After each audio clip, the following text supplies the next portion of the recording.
जिसमें हमें दिया गया है ए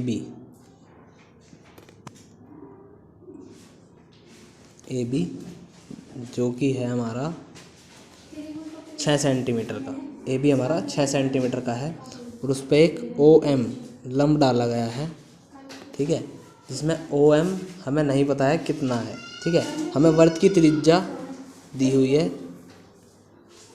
5 सेंटीमीटर, वृत्त की त्रिज्या हमें 5 सेंटीमीटर दी हुई है और ए बी बराबर है 6 सेंटीमीटर का, ठीक है। तो अब ए बी, क्योंकि हम जानते हैं कि वृत्त के केंद्र से जीवा पर डाला गया लंब उसको आधा आधा करता है, इसलिए जो हमारा ए एम है वो बराबर हो जाएगा कितने के, 3 सेंटीमीटर के, ठीक है, 3 सेंटीमीटर के। अब हमें क्या करना है, हमें इसमें ओ एम की वैल्यू निकालनी है। देखिए ओ एम की वैल्यू निकालने के लिए हमें दिख रहा है ओ ए एम एक समकोण त्रिभुज है, इसलिए हम इसमें कर्ण का स्क्वायर बराबर आधार का स्क्वायर प्लस लंब का स्क्वायर। तो देखिए ए ओ का स्क्वायर बराबर है ओ एम का स्क्वायर प्लस ए एम का स्क्वायर।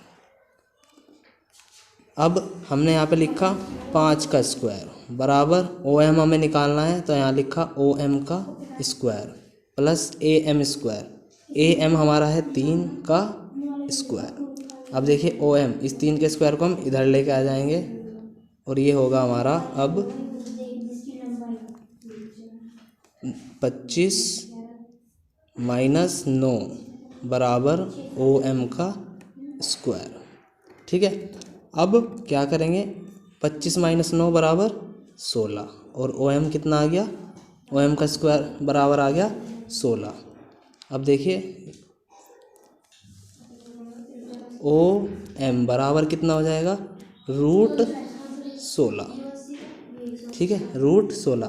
तो ओ एम की वैल्यू कितनी आ गई, 4 सेंटीमीटर, ठीक है। चलिए देखो भाई, एक वृत्त है, इसमें अगर एक जीवा है, जैसे ये जीवा है, ये वाली ए बी कोई जीवा है, ठीक है। अब ये जीवा यहाँ पे एक कोण बना रही है ऐसे केंद्र पे, ठीक है, ये केंद्र पे एक कोण बना रही है और जो जितनी लंबाई जीवा ए बी की है उतनी लंबाई की एक जीवा यहाँ पे भी है, ठीक है, और वो भी एक केंद्र बना रही है, यहाँ पे केंद्र पे एक कोण बना रही है, सॉरी। तो ये दोनों केंद्र पे बने कोण ये दोनों बराबर होते हैं।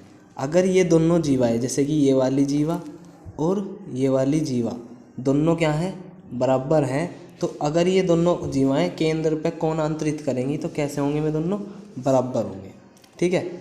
चलो अब इसका उल्टा समझते हैं भाई। अब अगर एक वृत्त है और उस पे पहले से ही किसी जीवा ने कोण बनाया हुआ है, जैसे कि यहाँ पे एक कोण बना हुआ है, ठीक है, और ऐसे ही एक और जीवा यहाँ पे है और उसने इस पे एक कोण बनाया हुआ है और हमें क्वेश्चन में दिया हुआ है कि ये जो जीवा हैं इन केंद्र पे इन दोनों के द्वारा बनाए गए कोण बराबर हैं। अगर जीवा केंद्र पे कोण कैसे बनाती है, बराबर कोण बनाती है, तो इसका मतलब ये हुआ कि वे जीवाएं आपस में क्या हैं, बराबर है, ठीक है। एक वृत्त है और उसमें हमें दिया हुआ है कि ये जो जीवा है हमारी जीवा ए बी और जीवा सी डी केंद्र पर एक कोण बनाती हैं, ठीक है, बराबर कोण अंतरित करती है केंद्र पर। और हमारे से कहा गया है कि जो हमारी ए बी है वो बराबर है 2.5 सेंटीमीटर के। तो अगर जीवा केंद्र पर समान कोण अंतरित करती है तो इसका मतलब ये हुआ कि वे जीवाएं क्या हैं, बराबर होंगी। तो अगर ए बी बराबर 2.5 है तो सी डी बराबर कितना हुआ, 2.5 सेंटीमीटर हो जाएगा, ठीक है। अब एक नया सवाल करते हैं जिसमें हमें दिया गया है कि एक वृत्त है जिसका केंद्र O है, ठीक है, अब उसमें हमारे से कहा गया है कि वर्त के अंतर्गत एक वर्ग ABCD बनाया गया है। वर्ग की भुजा वर्त के केंद्र पर कितने अंश का कोण आंतरित करती है। ठीक है, ये हमें निकालना है। तो देखिए वर्ग के बारे में क्या होता है कि वर्ग की जो चारों भुजाएं होती हैं वे बराबर होती हैं। तो इसका मतलब ये हुआ कि चारों भुजाएं वर्त पे कैसा कोण आंतरित करेंगी, बराबर कोण आंतरित करेंगी। तो मतलब कि ये जो चारों कोण हैं ये क्या होंगे, बराबर होंगे। तो अगर हम इनमें से एक सपोज कि ये A है, ये B, C और D। अब अगर हम इसमें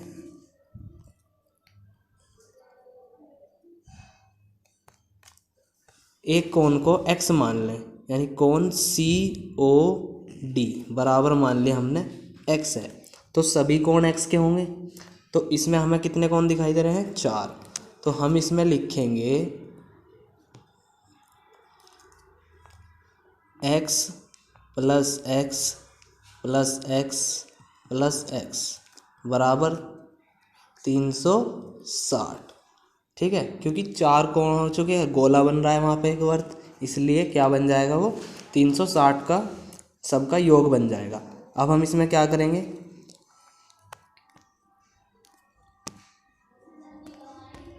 इसमें 1 2 3 4 x हो चुके, 4x बराबर 360।